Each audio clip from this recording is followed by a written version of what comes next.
welcome back to Economics in One Lesson in the 21st Century, the channel where I show you a straightforward way to judge for yourself what other people are saying about economics. First of all, sorry it's been so long since the last video. While I've got lots of things to say about economics, the hard bit for me is illustrating them, and I haven't found an efficient way to do it yet. In the last couple of months I've come up with some ways to automate parts of generating the animations, so hopefully that will be a bit easier in future. But if there are any experienced animators watching who'd like to collaborate, I'd be very interested in hearing from you. Anyway, I'd started working on a video about Ponzi schemes to continue the series on insolvency, but I realised that I needed to make this video first to show what the one lesson tells us about firms, profit and investment. There have been a lot of misunderstandings about profit over the centuries, but I think you'll see that the one lesson makes everything clear. Here's a quick reminder of the one lesson. To understand economics, look at how each decision or action affects each person's net worth.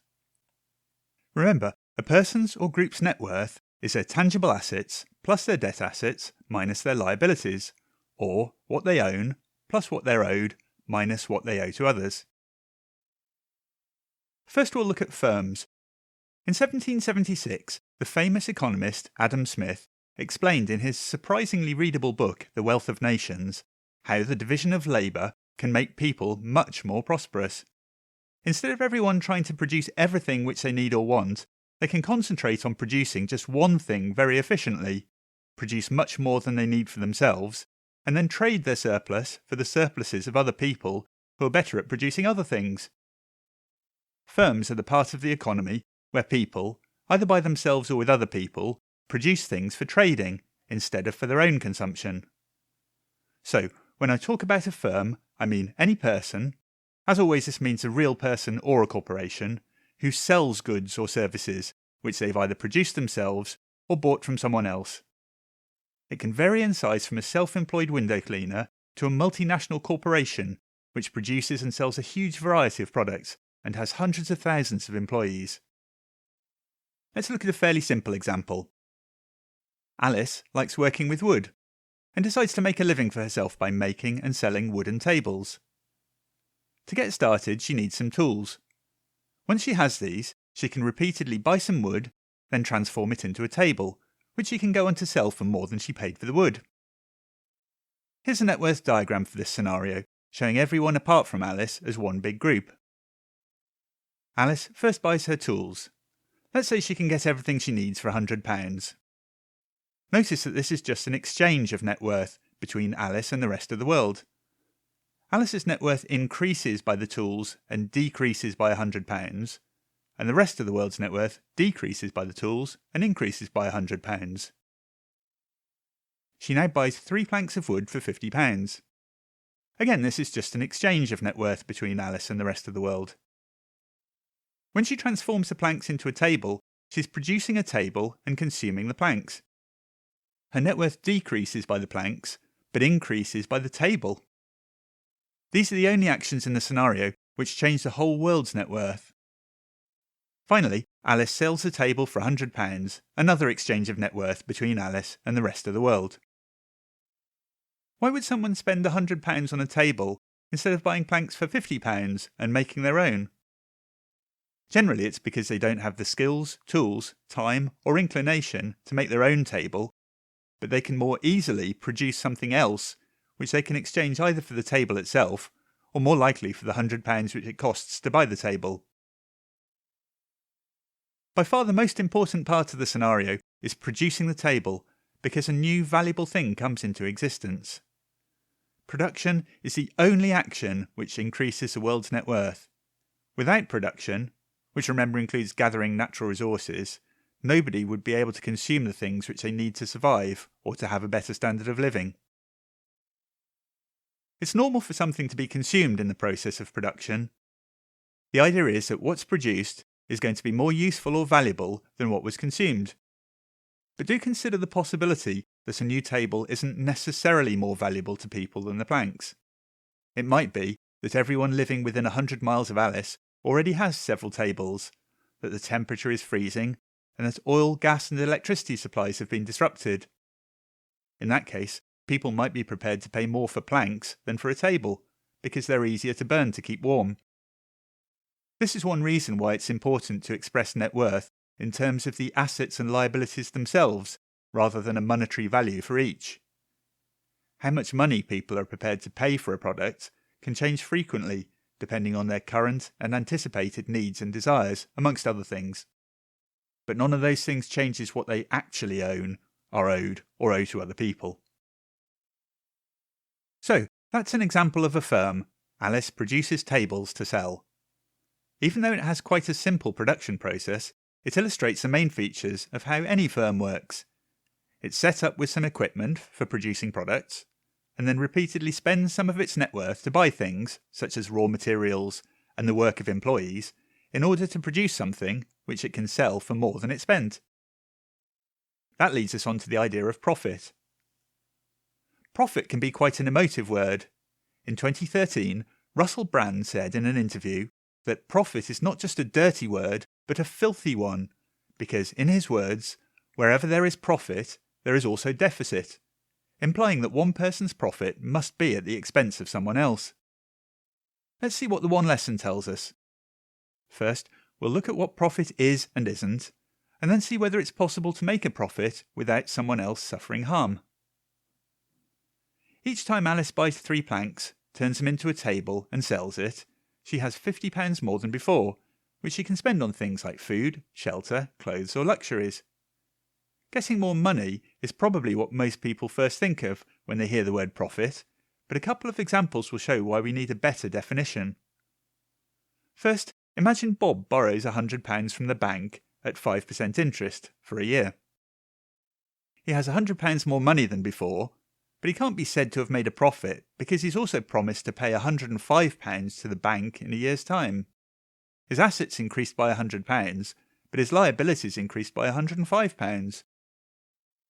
Second, imagine that Charlotte is a farmer and has 1 tonne of wheat seeds. She sows them, and 6 months later she harvests 5 tonnes of wheat seeds. Her assets have increased by 4 tonnes of wheat seeds, and her liabilities haven't changed. If she sold the extra wheat for £1,000, everyone would say she had made a profit, even if she later decided to use that money to buy another 4 tonnes of wheat. It would be very odd to say that she had made a profit if she sold and then bought 4 tonnes of wheat, but not if she just kept the wheat she produced herself. So we can call the 4 extra tonnes of wheat which she produced herself a profit. It doesn't have to be an amount of money. This explains the one lesson's definition of profit. A person's profit from a scenario is just how much their net worth has increased because of the actions in that scenario. What we normally think of as making a profit, ending up with more money and no other changes to assets and liabilities, is just a special case of the one lesson's definition of profit. So, when Alice buys 3 planks for £50 and makes a table, her profit is the table minus £50. If she then sells it for £100, her profit from the whole scenario is just £50. If she attempts to use a blowtorch to give the table an innovative, distressed look, and ends up burning it to ashes, which she throws in the bin, her profit is just minus £50. Because it's unambiguously negative, we can call it a loss of £50. Or, if she uses the planks to make a statue of 20th century economist F.A. Hayek and can't find anyone to buy it, her profit is the statue minus £50. There are 2 basic ways for a firm to make a profit. Let's consider Russell Brand's criticism of profit for each, by checking whether one person's profit is always at the expense of the rest of the world. The first way to make a profit is to produce something new, like Alice producing a table. Because this also involves consuming 3 planks, her profit is the table minus 3 planks. We can't directly compare planks and tables, but since we expect that people will exchange more of their net worth for a table than for 3 planks, we can consider this a paper profit for Alice. The rest of the world's net worth is unchanged, so Alice's paper profit isn't at the expense of the rest of the world. To make an unambiguous profit, what's known as realising the paper profit, Alice has to end up with everything she started with plus something extra. For example, she could swap the table for 6 planks, giving her a realised profit of 3 planks. In this case, the rest of the world hasn't made a loss of 3 planks. its net worth has increased by the table minus 6 planks. In other words, the rest of the world has voluntarily paid Alice 6 planks for a table. If it preferred to have the 6 planks, it could just keep them. It doesn't seem as though the rest of the world is disadvantaged because of Alice's profit. What if Alice instead realises her profit by first selling the table for £100 and then buying 3 planks for £50? Her profit is now £50. But like before, the rest of the world hasn't made a loss of £50. It certainly has £50 less money and 3 fewer planks, but it has a table which it didn't have before. It chose to trade with Alice, which implies that it's happier with the table than with £50 and 3 planks. Now, it is true that Alice ends up with more money, and the rest of the world ends up with less money, and that worries some people. But is this really a problem? For now, let's just say that it certainly doesn't have to be. The rest of the world can get the money back by selling something to Alice, maybe the next time she shops for food. Constantly making profits certainly isn't the same thing as accumulating more and more money. Believe it or not, even in the 21st century, there have been academic economists who seem to have been confused by this idea. I hope it's clear that making a profit by producing something new doesn't have to be at someone else's expense. But what about the second way of making a profit? This is where a firm buys something and sells the same thing for more than it paid, which is how shops make a profit. Here's an example where Bob has an antique shop. Again, in the net worth diagram, everyone apart from Bob is shown in one big group. One week, Bob buys a vase from Alice for £50. Then the next week, he sells it to Charlotte for £100, making him a £50 profit. When Bob makes a £50 profit, the rest of the world's net worth unambiguously decreases by £50. If Alice had sold the vase directly to Charlotte for £75, they would each have been better off by £25, and Bob wouldn't have made a profit. So did Bob cheat them out of £50? We know that Alice preferred having £50 to having the vase, and we know that Charlotte preferred having the vase to having £100. If Alice and Charlotte happened to know each other, and also knew that they'd be happy to exchange the vase for, say, £75, then they certainly could have cut Bob out of the trade and shared the £50 difference between them. But that's normally not the case. Usually finding someone who wants to trade a particular item with you takes time, effort and expense, as does making the trade itself, transport or postage costs for example. There's also the risk that the other person won't keep their end of the bargain, which could take a lot of effort and expense to resolve. By running an antique shop, Bob is providing a service which his customers might find valuable. Sellers can get money for their antiques without having to go to the effort, expense and risk of finding and trading with someone who wants that specific item. And buyers have the ability to browse a variety of antiques without having to go to the effort, expense and risk of finding and trading with sellers. So even though the net worth of the world apart from Bob decreases from the scenario, they still consider themselves better off paying £50 between them for Bob's service. Unless they're very lucky, the alternative is likely to be that Alice ends up with a vase rather than the £50 she'd prefer, and Charlotte ends up with £100 rather than the vase she'd prefer. Of course, there's nothing to prevent Alice or Charlotte paying to put an advert in a local shop window or in a newspaper, or using an online auction website. Bob is just giving them an extra option, which they can either use or ignore. Supermarkets are another example of firms making a profit by buying products at a lower price and selling them at a higher price. Suppose a supermarket buys 1 million apples from producers for 10p each and sells them to shoppers for 20p each. The supermarket's net worth increases by £100,000, and the rest of the world's net worth decreases by £100,000. But the rest of the world is receiving a useful service from the supermarket for that £100,000. While shoppers could pay less by paying the producers directly for the apples, they'd then have the problem of transporting the apples to their homes. They'd either have to fetch the apples themselves or pay couriers to deliver them, and most of them would end up paying far more. And shoppers who couldn't fetch the apples quickly enough might find that their apples rotted before they even saw them, a form of consumption which benefits nobody. So customers are happy to pay supermarkets for an efficient delivery service, which makes them better off than they would be without it. According to the one lesson then, Russell Brand's suggestion that one person's profit must be at someone else's expense isn't right, because it assumes that there's a fixed amount of wealth in the world. As we've seen, if a person produces more than they consume, it increases their net worth, making them a profit, without anyone else making a loss.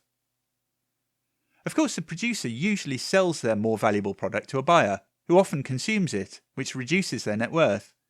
But it's the buyer's consumption which reduces their net worth, not the fact that the seller made a profit by producing it. That's very important, so I'll repeat it. Buyers don't usually make a loss because producers make a profit. They generally make a loss because they consume what they've bought instead of keeping it. Hopefully they benefit from their consumption. Exactly the same story applies to providing a service. It's producing the service which makes a profit for the producer, and consuming the service which reduces the buyer's net worth. It's just harder to see it because the production, transfer and consumption of a service all happen at the same time. One final point about profit. If a firm consistently makes a loss, sooner or later it will run out of net worth and become insolvent. The only thing which can prevent this is if there's an ongoing transfer of net worth from someone else who makes enough profit to cover this loss. Think of wealthy football club owners and government subsidies. Let's finish by looking at the meaning or meanings of investment. In everyday use it means financial investment, providing some money to a firm in the hope or expectation of getting more money back later on. In economics, a more important meaning is economic investment, which is where a firm improves, or at least attempts to improve, the efficiency of its production. It usually involves buying goods or services which get used in the production process instead of being sold to customers. The intention is that the increased efficiency increases profits by more than the cost of the investment. In the earlier example, Alice invested in woodworking tools. Good tools allow Alice to produce more and better tables from the raw materials. And after making and selling 3 tables, her £150 of profit has more than paid for the original cost of her tools. Another example of investment would be a farmer buying fertiliser and pesticide in the hope of getting a bigger and higher quality crop. There's often a link between financial and economic investment. Firms sometimes don't have the ability to pay for an economic investment. A tractor seller might not accept an IOU from a farmer, but if the farmer can obtain a financial investment, perhaps by borrowing from a bank, they can buy the tractor and hopefully increase their profit by more than the cost of the tractor over its lifetime. Some of that extra profit would be kept by the farmer, and some would go to the investor, making both better off. So, we've looked at firms, profit and investment. Firms sell goods and services. Their profit is their increase in net worth, which comes from either producing more than they consume or selling a product for a higher price than they buy it, often providing a useful service to sellers and buyers at the same time. Economic investment is improving the efficiency of production so that profits are higher, and usually involves buying goods and services. This can be funded by a financial investment where an investor provides something, usually money, for the firm to make its economic investment. The firm and investor can then share the extra profits. One person's profits don't have to disadvantage someone else, and profits are vital because increases in net worth are needed to counteract the decreases in net worth from people's necessary consumption. In a future video, I'll talk about how limited companies work, and specifically about something called shareholder equity, which explains why shares in a company are valuable. Okay, thanks for watching. If you appreciated this video, please share, like and subscribe, and remember to click the alert bell. I'd love to hear what you think of my videos, so please let me know in the comments below, and also tell me if you have any questions about the one lesson approach to economics, or if there are any particular topics you'd like me to make a video about. I'll see you soon for more economics in one lesson in the 21st century.